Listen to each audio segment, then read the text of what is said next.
Hello there, and welcome to this test drive video for the NY1, a compact, fully electric SUV that's pretty much designed for any lifestyle.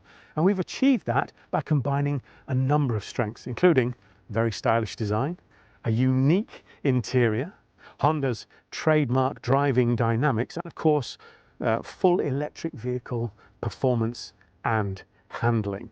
Now, there are two models to pick from. There is the Elegance and the Advanced, this being the Advance. And the easiest way to tell the difference between the two from the outside is the Advance has the glass roof.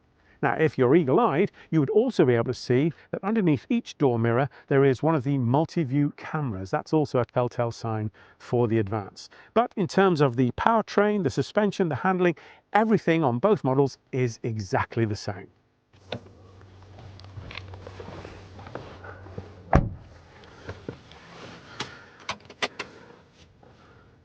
So once you get sat in the car, you can actually get a real sense of how Honda were really keen to create a space that was stress-free and comfortable for driver and all occupants. And nowhere is that more expressed than with the keyless smart entry system that they have. When you get in, if you want to go, you press the brake, you press the power button. If you look on the little screen behind the steering wheel, you can see a green car icon with arrows pointing forwards and backwards, telling you you're ready to go. The gear selection system is very similar to the traditional automatics. You have P for park, R for reverse, N for neutral, and D for drive. This is just simply a button system rather than a stick shift system. So, foot on the brake, you must always have your foot on the brake to make a selection, and you press D to drive, or R, you pull the switch back to reverse.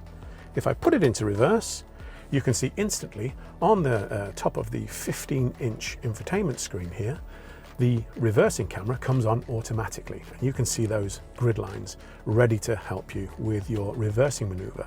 The key thing is, as with all Honda assist systems, is you need to be in charge of your maneuver. Still use your mirrors, still use your eyes, looking through the blind spots as well. So this is just an assist, it's not there to do the job for you.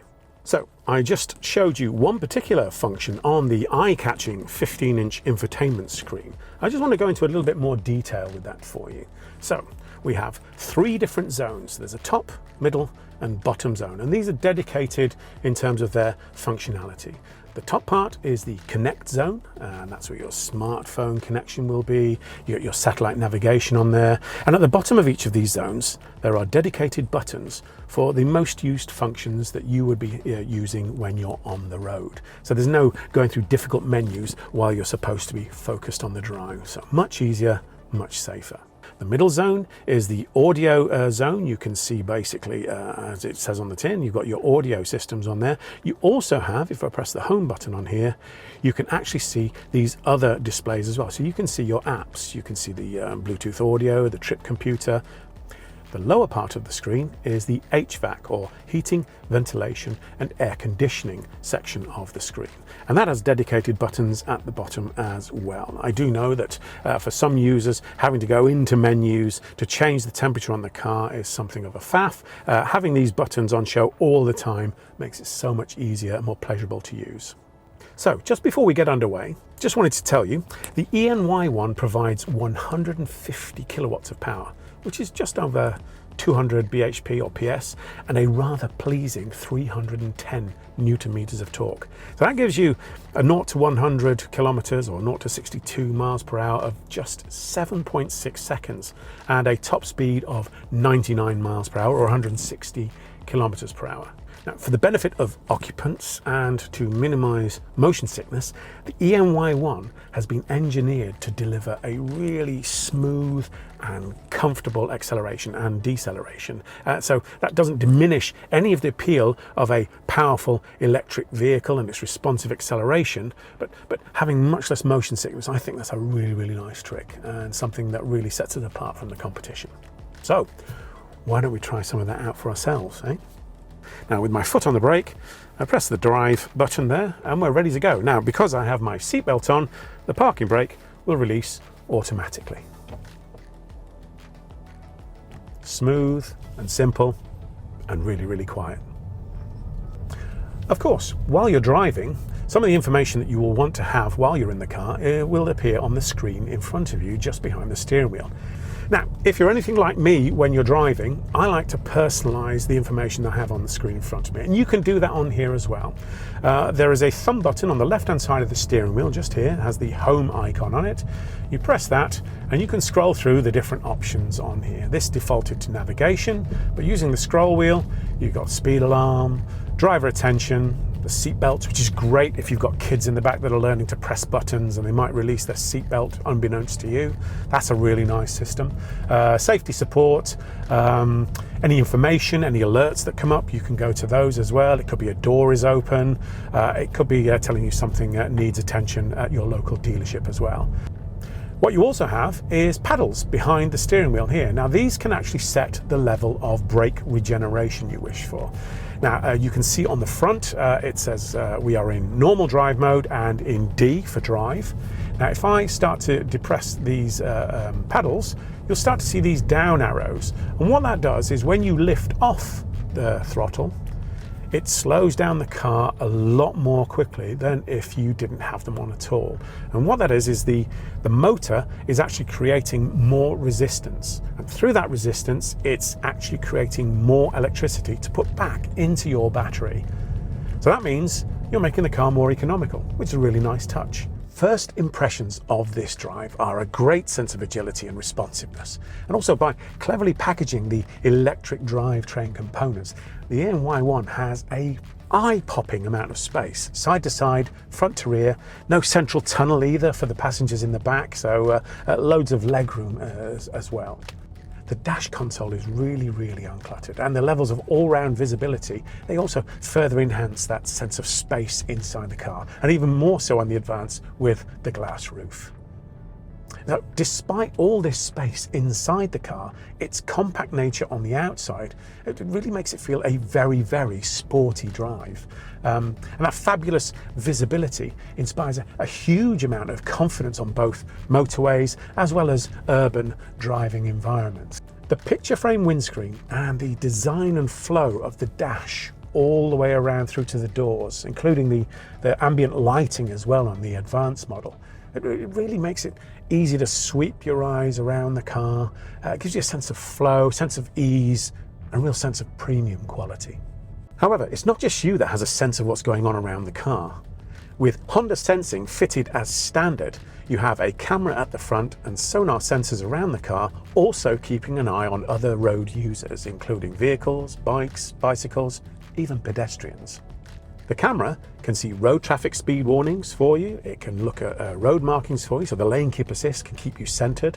That helps reduce a lot of the micro corrections you make on particularly long journeys on high-speed motorways or even around town. It reduces a lot of the stress for you as well. The Advance also has Parking Pilot, which is an autonomous parking system. Really does help in those tighter situations, especially in poor light situations where you might not be feeling as confident. My favorite feature though has to be the adaptive cruise system. Now, cruise control, in the old days, you'd be constantly switching it on and off in heavy traffic. This system uses the camera at the front and keeps you at a set interval or time distance from the car in front, the one that you prefer. Now, whether they slow down or speed up, it will slow down automatically and speed up again for you as well, to the speed that you set. For commuter traffic, that is absolutely perfect. It's also great on long distance journeys as well. Takes away a lot of the stress and strain.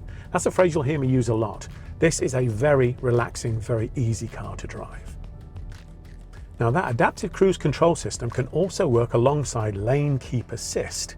So that basically provides traffic jam assist. This is a relatively new function for Honda sensing, and I absolutely love it as well. It's brilliant if you're in stalled traffic, in a traffic jam, as the name suggests. What it does, it will actually use that same adaptive cruise control system to actually slow you down even to a stop. And if the traffic gets going again within 5 seconds, it will then pick up again for you. After 5 seconds, it will hold and it will wait for you to either resume the journey by touching the throttle or touching the reset button on the right-hand side of the steering wheel. Again, traffic jams can be one of the most stressful situations to be in. This car is just taking that away for you. Absolutely perfect. If you'd rather be in control of the car stopping and starting in heavy traffic, there is another way you can do that, and that would be using the brake hold button in the center. Now, as long as you have your seatbelt on, it will do as the name suggests. When you come to a stop, it will hold the brake on for you until you touch the throttle and you're able to pull away. Comfort for everybody inside the car has been a key consideration at Honda, right from the seat structure all the way through to these air diffusion vents they have on either side at the front. This is a fantastic system.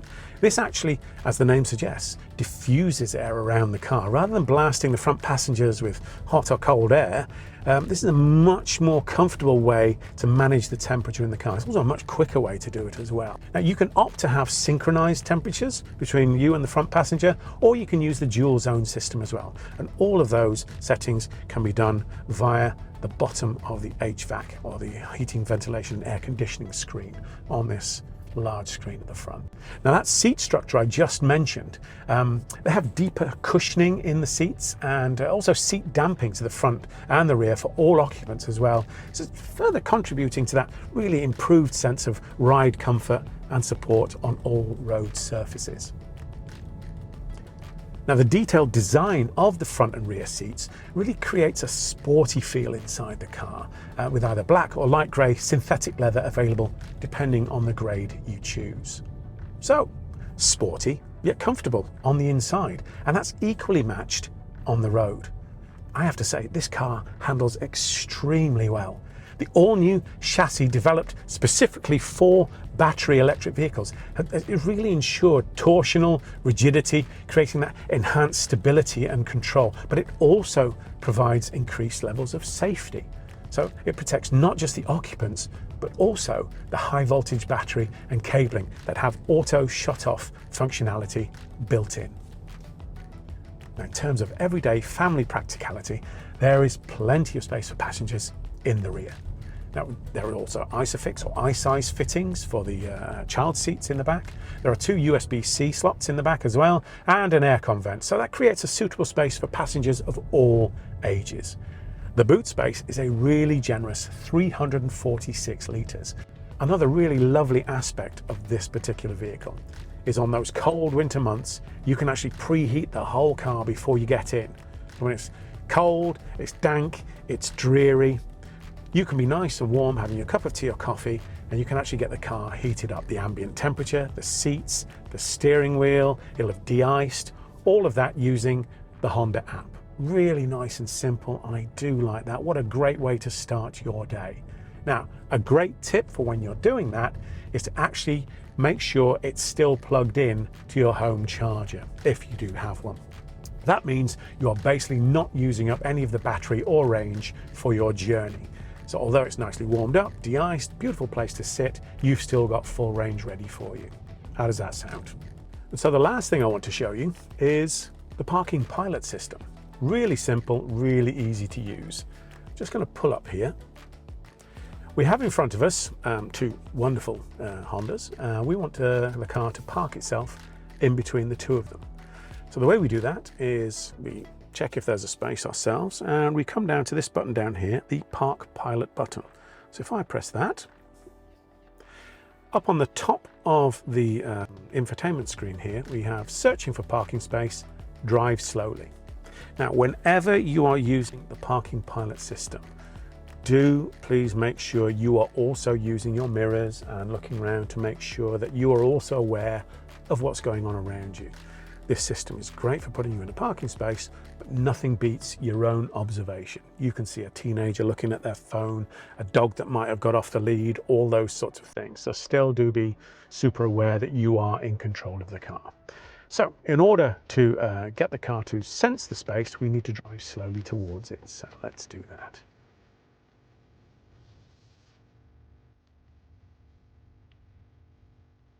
So already it's picked up spaces this side of the first car. We don't want to do that. We want to park in between them.